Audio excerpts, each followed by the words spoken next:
is good, YouTube? Quinn Wade Basketball Analysis coming to you with a quick video. I wanted to let you guys know I got some new merchandise available, not just t-shirt anymore. I got different type of t-shirt, different type of shirts and logos that you can purchase on my spread shirt, and also hoodies now.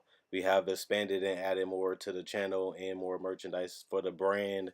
Thanks for supporting. It will be in the description and the links will be in the comment section below. Thanks for helping me and supporting the movement. Quinn Wade Basketball Analysis. I'm going to check out the video. What is good, YouTube? Quinn Wade Basketball Analysis coming to you out the video. We're going to talk about the trade that happened today. Porzingis, the All-Star from last year, is getting traded from the Knicks to the Dallas Mavericks to pair up with Luka Doncic.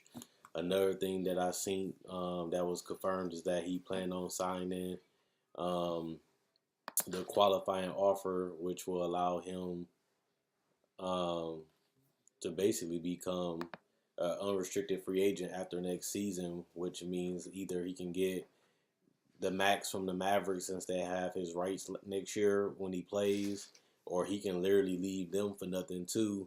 Because at the end of the day, he seemed like he was very frustrated and mad with the Knicks, and then they finally traded him, even though he is a young star. And he was just an all-star last year before tearing his ACL right before the all-star game, because it sucks because he couldn't play in the all-star game, but he was selected by the coaches. And, you know, at the end of the day, you make this trade, you feel like you can keep him. You feel like you can build around him and Doncic. Doncic is a rookie, 19, having a career 20 points, 5 assists, 7 rebounds, which is ridiculous for a rookie. They didn't feel like the pair with him and Dennis Smith Jr. will work. And on top of that, you trade Dennis Smith Jr. for an all-star caliber player. And everybody else really don't matter because you're really not going to keep a lot of the players that you got from this trade. If you're the Mavericks, and most of them will definitely be off this roster. I really don't see what the Mavericks will really do with the other players in this roster. Most people feel like they're going to basically move these players to somebody else. Tim Hardaway Jr. can be a good six-man and a good spark off the bench. He really is a chucker, not really a great passer or defender. He's just known for giving you instant offense when he does play. Courtney Lee is a veteran that can hit the corner three, spot up shots, and he's getting older. He's not the defender that he used to be. He can't create his own shot off the dribble like he used to. He has become more of a role player, but his contract, I believe, isn't that bad. I think it's over next year. And if it ain't, I definitely think he'd be a solid player depending on the team. I don't see it with the Mavericks because I think that they are going to be focused more on making the playoffs and try to make a title run with Doncic. Obviously, this year wouldn't matter because they're not in the playoff race. They close, but they're not going to make it to me. And Porzingis is going to either come back when the season is almost over, or he's going to come back and they should be far out of the playoffs by then.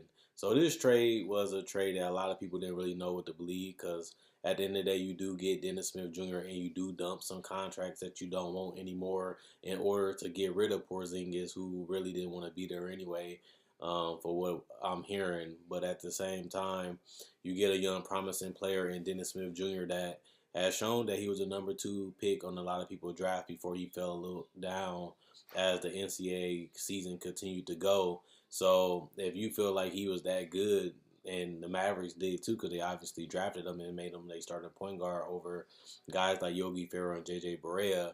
The guy has tremendous upside, has some of the best upside in that draft because once he started getting a shot that's consistent, he can really take his game to another level because then he can get to the paint and get to the mid area of the court to 15 and under and finish with floaters, pull up jumpers, and even get to the paint and get layups and dunks. And that caused the defense to collapse a lot, which opened up easy shots for the three-point shots and three-point shooters, and obviously the guys inside. But I do like Wesley Matthews. I feel like he's been getting better. Once they gave him the contract, I feel like the Mavericks was a little desperate to fill that void, and now they're getting rid of him. But I definitely think that he still does have something left in the tank. And the fact that he, to me, has shown that he can still play at this level. I think he's obviously not going to get paid the money that he got paid with Dallas. He's going to get significantly less. Same with Tim Hardaway. Same with Courtney Lee. Their next contracts most likely won't be that much.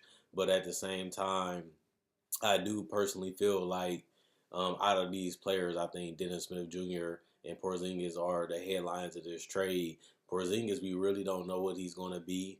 Obviously, him getting a ACL tear, but I think this is the trade that they needed because him and Doncic fit better, not just because Dennis Smith Jr. couldn't shoot or he really didn't play well with him because of he's more of a guy that need to play with the ball in his hand too, but because Porzingis fit with what they're trying to do.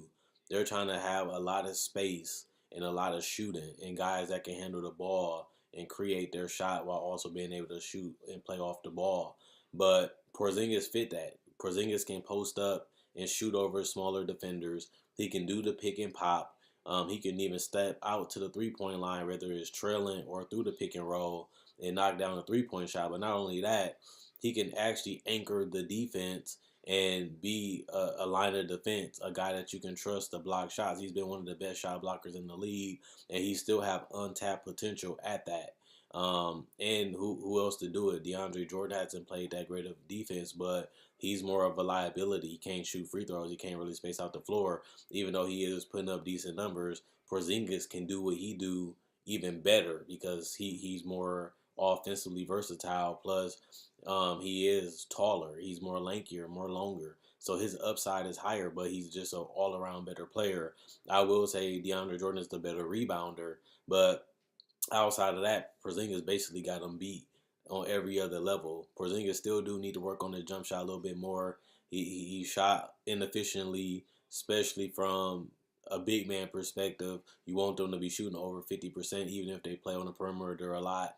But that will come with time, and then he's going to be a little rusty from not really playing that much coming off the ACL injury. But if you have a chance to get this type of talent, a talent that a lot of people say that he can even possibly become the best player in the league, that's how much upside Porzingis has. And you put him with a guy like Doncic who can handle the ball, create his own shot off the dribble, while also being a great playmaker for his age, and he can continue to improve and get better at that.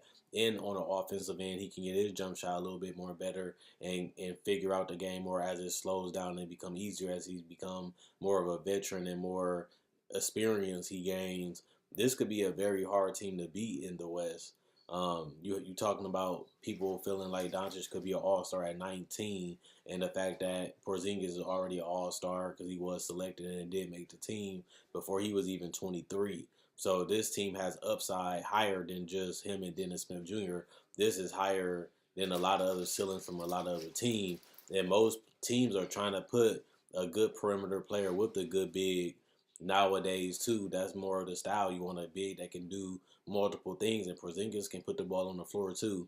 He can take the ball from the 3-point line and get all the way to the basket. He can take the ball from the mid-range and get all the way to the basket, and that makes his teammates' job easier, and that makes Doncic's job easier, and he is the perfect fit offensively and defensively for a guy like Doncic because he can cover a lot of space and help them with rotations, and he can also switch on other players if they need and keep them away from the paint. And even if they try to go to the paint, he has the length, he has the athleticism to contest it, or at least block the shot and make it tough. So right now we don't know who win this trade because the Knicks know what they're doing. They felt like Porzingis didn't want to stay. They felt like they couldn't really fix it. And they felt like we have a move to open up the max slots, and we can sign anybody we want that wants to come here, and we can take them and get them another all-star or superstar player too, whether it's trade or even through just signing them through free agency, and that would speed up their process and make them better. But I like what the Knicks did this year. They tried out a lot of young talent, see who can play, see who can improve, see who really wants to be great, see who really wants to make it in the league. They still have an abundance of young talent outside of Porzingis. They didn't really get rid of none of their young talent.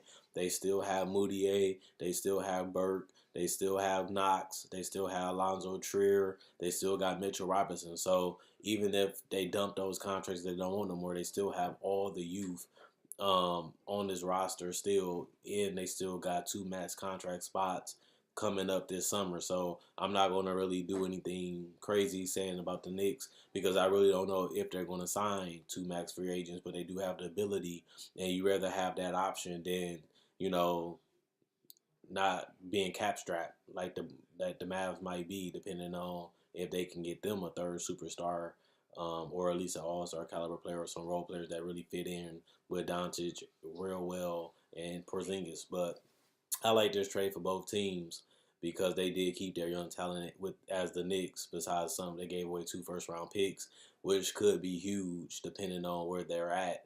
But at the same time, at this point, the Knicks are already terrible this year. They might win a little bit more games, but they're going to be guaranteed a top 10 pick in this draft, and they still going to have a lot of cap space, and they're still going to have a lot of young assets. So they can either trade or even just sign somebody, and that can take them right back to the top. And remember, they're in the East. The East is a lot weaker than it is in the West. So, it don't take that hard to become a contender in the East. If you can get 2 all-star caliber players, that might alone bump you up with the young talent that you already have on this roster. That can bump you up to being a contender in that conference. Plus, you got people like Kawhi Leonard and other players like Jimmy Butler that you really don't know where they're going to go anyway. So that can weaken the other teams that's up top. And you got to also think Kyrie Irving is a free agent, and he's going to hurt the Celtics if he leaves. And he has the ability to do that too. So we don't really know where all the free agents going to go. We really don't know what's going to happen in free agency. So this could look like a steal for the Knicks. This can look like a steal for the Mavericks. But as of right now, if you can have a guy like Luka Doncic who looks like a franchise player and plays like it and believe in himself, and he has shown it this year, and then you add an all-star player on top of that to your roster, you flip your role players and Dennis Smith Jr. for an all-star.